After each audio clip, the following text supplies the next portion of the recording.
And next up, we have Andrea KGB Lee taking on Antonina Schevchenko.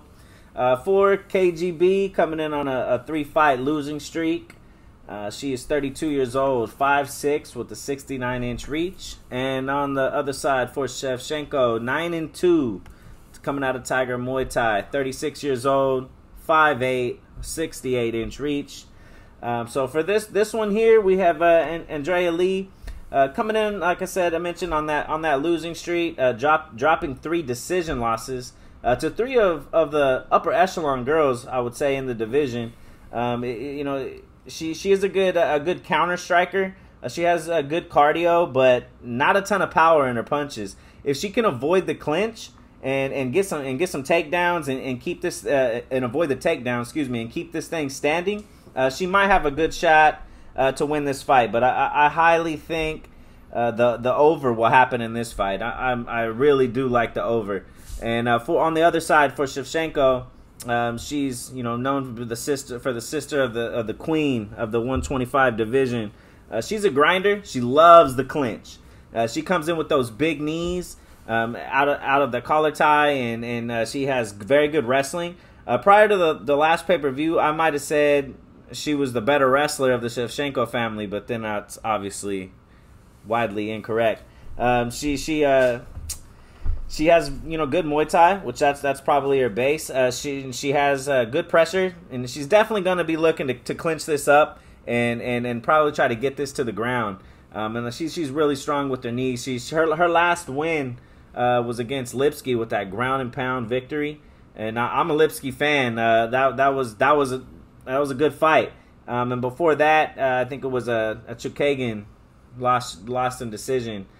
So it's going to be a tough one either way. I think Lee is more of a must win. Like she's on a skid here, and she came in with high hopes. I know there was a lot of push behind her when she first came into the UFC, and everybody was talking like she's going to be the next big thing, and she just really kind of fell off. But again, that is against Roxanne, who's yeah, Roxanne's the one where it's either if you're gonna be something, you got to be Roxanne, and if you were something and then you lose to Roxanne, you're on your way down. So it's kind of she's that's your gauge of the division. And then Lauren Murphy, who's been on her way up, and then Calderwood, who I believe is up there for a title shot. I think. Yeah, she's if I'm not mistaken. Yeah. So I mean, it's not like she's lost to bums. But Schevchenko, I think she's gonna do what Schevchenko does, and I think she does pull out the victory. It shows the odds at like -130 for Schevchenko and +100 for KGB, so it is pretty close. And that's give or take depending on where you're betting at. But I'm definitely leaning Schevchenko on this one. What about you? So you bring up a good point with Andrea Lee talking about her competition and whatnot. So as soon as she got to the UFC, she went on a 3-fight winning streak, and then she rattled off that three-fight skid. But if you take a closer look into the 3 fights that she lost against Calderwood, Murphy, and Modafferi, the Calderwood and Murphy fight, those were both split decisions, and most people thought that either one of those fights could go either way.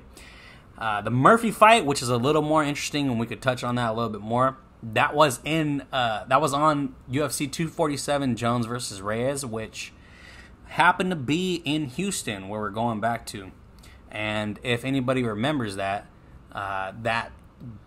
card where Lee and Murphy fought, that scorecard, it was a split decision, and it was literally not even close. Lee should have won that fight by a mile shot, and somehow the Texas Commission goofed it and gave Murphy the shot. It's not the only time we've seen that happen. We also seen James Krause fight on short notice in Texas. I want to say it was Trevor Giles or something like that, the guy who's a part-time cop. But yeah, he beat that guy. He beat him 2-1 rounds, and the Texas Commission gave it to Giles because the judge was fucking blue belt under the same coach as Giles. It was just a lot of shady shit going on, pretty much is what I'm trying to get at. Like some boxing type shit. So, this is the first time we're going to really dig or, put our finger on this judging shit. So, yeah, when we go to Texas, it's really, really bad judging. You do not want the thing going to the judge. Or, yeah, you don't want to be holding a ticket and it'd be a close fight and go on the judge, or not even being a close fight. Even if it was a 2-1 fight and you're going to the judge's scorecard, you're not going to feel really happy about it.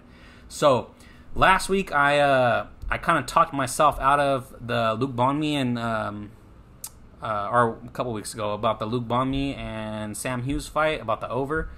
But like Mark said, the over on this one is like, that's my lock, dude. That over on this one's hitting. No one's finishing each other in this one.